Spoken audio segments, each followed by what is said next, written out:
Hello everyone, welcome you all in your own channel learn everything. So ਅਸੀਂ ਕੁਝ quick chapter ਰਿਕੈਪ ਦੇਖਾਂਗੇ chemical ਕਾਇਨੈਟਿਕਸ ਦੇ ਵਿੱਚੋਂ ਵੀ ਕੁਐਸਚਨ ਜਿਹੜੇ ਐਕਸਪੈਕਟ ਕੀਤੇ ਜਾ ਸਕਦੇ ਆ, ਬਿਕੋਜ਼ ਮੈਂ ਤੁਹਾਨੂੰ ਪਹਿਲਾਂ ਵੀ ਕਈ ਵੀਡੀਓਜ਼ ਦੇ ਵਿੱਚ ਦੱਸ ਚੁੱਕੀ ਹਾਂ ਜੋ ਚੈਪਟਰ ਦੀ ਸਮਰੀ ਆ ਨਾ ਉਹਦੇ ਵਿੱਚੋਂ ਜਿਹੜਾ ਕੁਐਸਚਨ ਉਹ ਦੇਖਣ ਨੂੰ ਮਿਲਿਆ ਹੈਗਾ ਕਈ ਵਾਰੀ। ਠੀਕ ਹੈ, ਸੋ ਆਪਾਂ ਫਟਾਫਟ ਇਹਨੂੰ ਦੇਖ ਲੈਂਦੇ ਹਾਂ। सो फर्स्ट है जी, rate of reaction is change in concentration per unit time. So what is the rate of reaction? पहली गल, रेट ऑफ रिएक्शन चीज़ की है।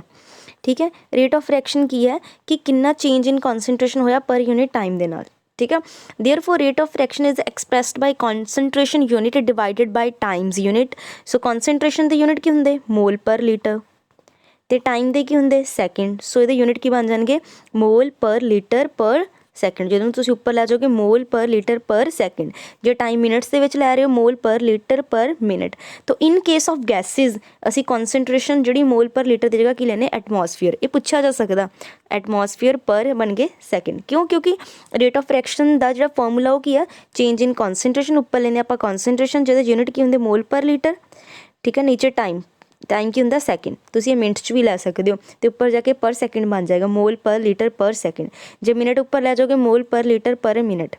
तो जो गैसिज है इतने मोल पर लीटर की जगह असीं एटमोसफीयर लिखांगे। सो एटमोसफीयर पर सैकेंड। नैक्सट है जी, if the concentration expressed as mole per litre and time in second then एक ना जर्नल, ਇਹਦਾ ਜਿਹੜਾ ਜਰਨਲ ਹੈਗਾ ਆ ਰੇਟ ਕਾਂਸਟੈਂਟ ਕੇ ਦੇ यूनिट ਕੱਢਣ ਲਈ ਫਾਰਮੂਲਾ ਉਹ ਬਹੁਤ ਇੰਪੋਰਟੈਂਟ ਹੈਗਾ। ਉਹ ਇਹ ਵਾਲਾ ਹੈਗਾ मोल पर लीटर ਉਹਦੀ ਪਾਵਰ 1 ਮਾਈਨਸ n पर सैकेंड। ठीक है, की हैगा मोल per litre power 1 minus n ते पर सैकेंड। क्लीयर आ? ये रेट कॉन्सटेंट ते यूनिट जे करने हो जे तो जिदा फर्स्ट ऑर्डर वाली रिएक्शन कह दी तुसी n नूं 1 पुट कर देना, जे जीरो ऑर्डर है n नूं की पुट कर देना 0। सो ਉਹਦੇ अकॉर्डिंग रेट कॉन्सटेंट ਜਿਹੜੇ यूनिट आ तुसी फाइंड आउट कर सकते हैं। ये डायरैक्ट पूछा जा सकता की दस्सिया मैं तुहानूं ਇਹਦੇ यूनिट हुणे मोल per litre power 1 minus n पर सैकेंड।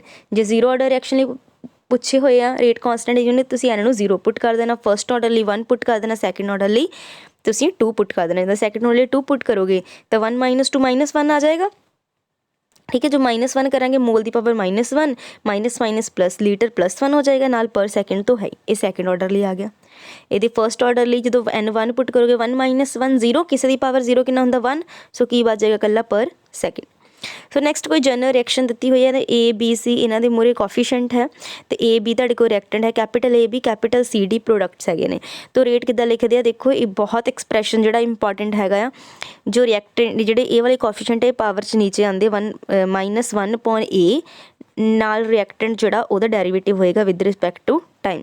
ये बी का -1 upon B D B upon D T. जो रिएक्टेंट आ मोरे माइनस साइन लोगे, जो प्रोडक्ट की गल होगी उदों प्लस लोगे, तो सारे बराबर ही होंगे हैगे ने। ठीक है, इनू असीं इदां भी लिखते हैं rate equal to K A दी पावर m बी दी पावर n। ये जिहड़ा आ रेट लॉ तो आया। देखो एक लॉ ऑफ मास एक्शन है, एक हैगा rate law expression. Law of mass action तो जे मैं लिखती तो फिर इत्थे जिहड़ा रेट आना सीगा ना वो आना सीगा के ए दी पावर उहदा कोफिशेंट ते बी दी पावर उहदा कोफिशेंट। ठीक है, rate equal to K A दी पावर उहदा कोफिशेंट ते बी दी पावर भी उहदा कोफिशेंट। ठीक है, ये आगे देखो। बट जे मैं रेट लॉ तो लिखा फिर पावर चेंज होणगियां जिहड़ियां जिहदे एम एन की एक्सपैरीमेंटली जिहड़ियां फाइंड आउट कीतियां। देखो एक्सपैरीमेंटली डिटरमाइन पावर्स जिहड़ियां वो हैगियां। ठीक है, सो पावर लिख लिया उस अकॉर्डिंग आप for rate law rate is equal to K A दी पावर ए बी दी पावर जे 3 जाने सी दी पावर सी हो जाएगा। ठीक है, सो ये ध्यान रखना रेट लॉ के जो पावर्स है एक्सपैरीमेंटली डिटरमाइंड होंदियां, बट जो लॉ ऑफ मास एक्शन एक थ्रैटिकल कॉन्सैप्ट आ। ऑर्डर की होंगे जिदा कोई पिछे हुणे दस्सिया सी उन्हें रेट के तुहाडे कोल सीगा rate equal to K A दी पावर ए बी दी पावर बी ते सी दी पावर सी। ये जिहड़ी उपर पावर्स आ ना रेट लॉ तो आईयां इन्हां नूं जोड़ दो, वो हुंदा तुहाडे कोल order. Clear. Next very important जिहड़े तुहाडे कोल वाले हैगे जीरो ऑर्डर रिएक्शन लई इंटीग्रेटेड रेट लॉ इक्वेशन की है A is equals to minus K naught T plus A naught. ठीक है, सो ये एक्सप्रैशन ज़्यादा इंपॉर्टेंट है जो जीरो ऑर्डर ली फर्स्ट ऑर्डर ली। ठीक है, सैकेंड ऑर्डर ली ये अप टू सोन ये इंपॉर्टेंट सब तो ज़्यादा है। सो जीरो ऑर्डर ली तुसीं याद रखना final concentration is equals to minus K zero T plus A naught initial concentration जी हैगी। फर्स्ट ऑर्डर लिए के फॉर्मूला होंगे 2.303 T log initial concentration A naught upon final concentration T half 0.693 upon के।